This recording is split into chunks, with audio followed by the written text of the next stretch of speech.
Alors il y a une autre façon de stocker l'hydrogène qu'on n'utilise pas en aéronautique, mais qui pourrait être bien utilisable sur des applications terrestres, c'est de stocker l'hydrogène dans des hydrures métalliques. Oui. C'est un petit peu vous imaginez du sable métallique sur lequel les molécules d'hydrogène vont venir s'agréger, s'accrocher, et donc ça permet, comme l'hydrogène n'est plus à l'état gazeux, de le stocker avec beaucoup moins de pression et beaucoup moins de volume. Par contre, comme on a le support métallique qui pèse lourd, c'est un petit peu embêtant à utiliser en aéronautique où on est toujours à rechercher le poids. Mais sur les applications qu'on aura par exemple en bateau, qu'on aura sur du ferroviaire, là on peut utiliser en hydrure avec beaucoup moins de contraintes de pression. Puisque là, on commence à libérer l'hydrogène si on descend en dessous de 6 bars. C'est-à-dire que si vous comprimez l'hydrogène à 8 bars dans des hydrures, il va venir s'accrocher aux atomes métalliques. Et donc on n'a pas besoin de monter énormément en pression. Et donc en plus, il existe des tas de compresseurs à 10 bars, il existe des détendeurs à 10 bars, donc on trouve ça dans le commerce très facilement. Donc en rejet, on est bien d'accord, ça rejette de l'eau. Vous rejetez combien d'eau sur un vol? Alors on peut... Par exemple, vous traversez la Manche, vous allez polluer d'eau pure. Pour une traversée de Manche, je recrache à peu près 1 litre d'eau. Voilà, donc 1 litre d'eau dans 1 litre d'eau de mer, ça fait pas de mal. Même si on le met sur le gazon anglais, ça peut aider. C'est de l'eau qui sort très pure. Ouais. J'avais la mauvaise habitude en démonstration de mettre un verre en sortie et puis de le boire. Je sais pas, c'est très bon quand même. Bon, c'est vrai que ça m'a peut-être fait perdre un petit peu de cheveux. Je sais pas si ça vient de ça, mais ça va encore assez bien. Il est possible. Par contre, on n'a pas fait d'analyse de l'eau en sortie parce que comme l'hydrogène, on l'envoie sur un catalyseur.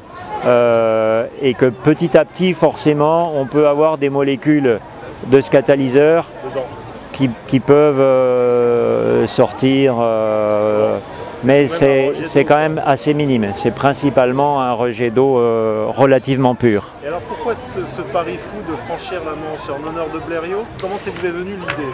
Alors, plusieurs choses. Blériot, la partie principale quand même, c'est que Blériot, il a fait sa traversée de la Manche, ça n'avait rien d'extraordinaire puisqu'il s'agissait de parcourir 32 km en vol.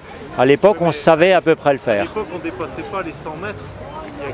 Non, les frères Wright, les premiers à avoir volé aux États-Unis en 1892, ils ont déjà fait le premier kilomètre. On arrivait déjà à voler. Passer de 1 à 30 km, c'est quand même un exploit, non? Il y a eu des progrès qui ont été faits. Le gros exploit, le pari fou de Blériot, c'est effectivement de le faire au-dessus de l'eau, alors qu'il ne savait pas nager.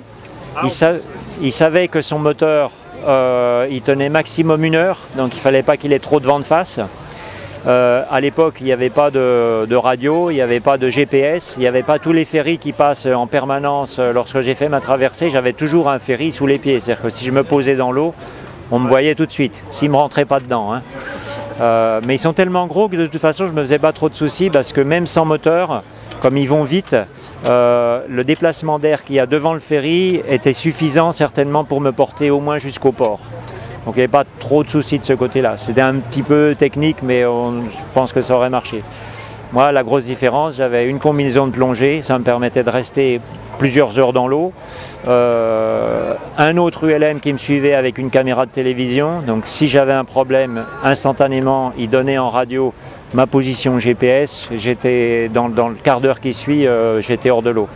Les piles au fond de l'eau peut-être, mais enfin, beaucoup moins dangereux que ce qu'a fait Blériot. Alors pour en revenir à Blériot, il a fait cette traversée en 1909. Ça, c'était vraiment, on est passé d'un moment où on connaissait rien en aéronautique, en aérologie, pour arriver 50 ans plus tard, 60 ans plus tard, à marcher sur la Lune, à avoir des engins, des Boeing, des Airbus. C'était le XXe siècle a vraiment été le siècle du développement de l'aéronautique. Et moi, je voudrais que le 21e siècle soit le développement des énergies renouvelables. Et ce sera par force le développement des énergies renouvelables, Donc je voulais faire le parallèle entre cette traversée de la Manche qui a symbolisé le siècle du développement de l'aéronautique, et puis moi je voudrais symboliser le développement, le début du siècle où on va voir le développement des énergies renouvelables. Justement, je crois que celui qui a franchi l'Atlantique, c'est en 1927, c'était Lindbergh. Lindbergh. De son vivant, il a serré la main des astronautes. Oui, c'est bien. Une tonne de carburant, il a franchi l'Atlantique, et puis 1927-1969, il a serré de sa main, de son vivant, les gens qui ont atterri sur la Lune. Voilà, alors, un truc assez amusant, les piles à combustible, les premières, c'était la Gemini, juste avant Apollo. Et les cosmonautes, pour faire la Terre et la Lune en électricité, ils n'ont pas utilisé des batteries au lithium, ils ont utilisé des piles à combustible. Et je crois tout à fait. Il y a eu des petits problèmes sur le réservoir d'oxygène des piles à combustible, mais en gros, je crois qu'eux aussi, ils buvaient l'eau des piles à combustible. Tout à fait. Et si, comment ça se fait que c'est pas revenu dans le civil? Le premier ordinateur, c'était à Apollo, les panneaux solaires, les fours à micro-ondes, tout ça c'est arrivé dans le gros public, mais pas les piles à combustible. Pourquoi d'après vous? Parce qu'aujourd'hui, il suffit de donner un coup de pioche pour que le pétrole y sorte. Donc ça coûte pas cher. Sauf que le problème, c'est que on ne tient pas compte de ce que ça va nous coûter au niveau climatique. Mais la raison, elle est principalement là. On nous dit toujours la question, est-ce que les politiciens, est-ce que les grands groupes pétroliers mettent des bâtons dans les roues dans l'hydrogène pour ne pas perdre leur monopole? Je ne pense pas, parce que en fait, qui distribuera l'hydrogène dans 20 ans? Ce sera Total, ce sera Shell.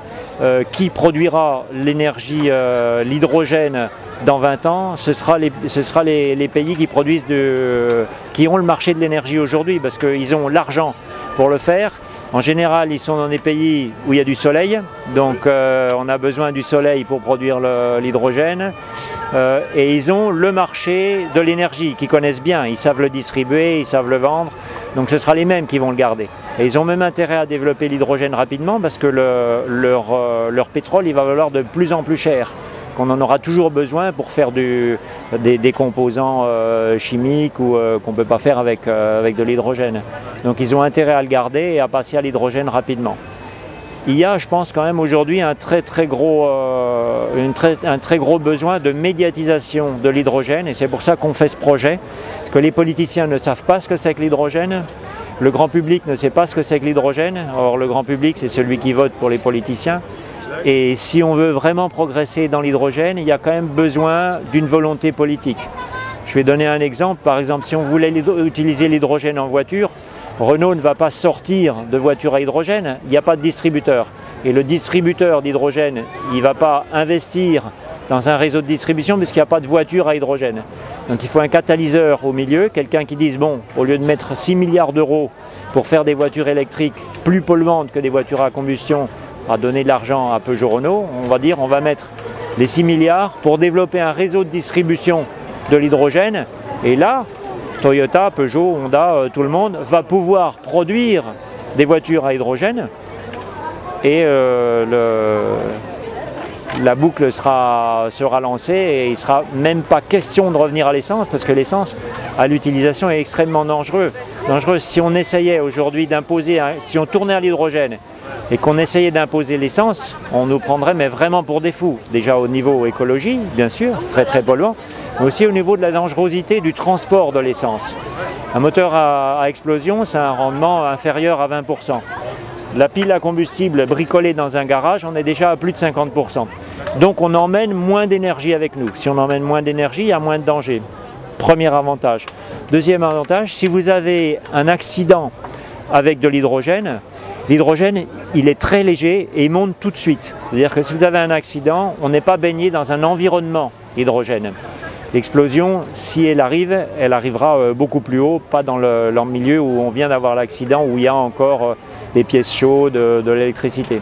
Donc on est mieux en sécurité, on est mieux en environnement, et à long terme, on sera beaucoup moins cher puisqu'on est totalement renouvelable. Qu'est-ce que pensent vos collègues passionnés d'aéronautique qui ont des petits avions de tourisme?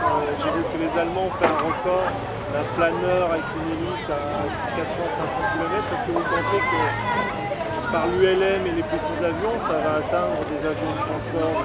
Vraiment, il faudra une volonté politique pour arriver à des transports passagers d'avions à hydrogène. L'hydrogène, l'aviation sera certainement le milieu dans lequel l'hydrogène arrivera en dernier.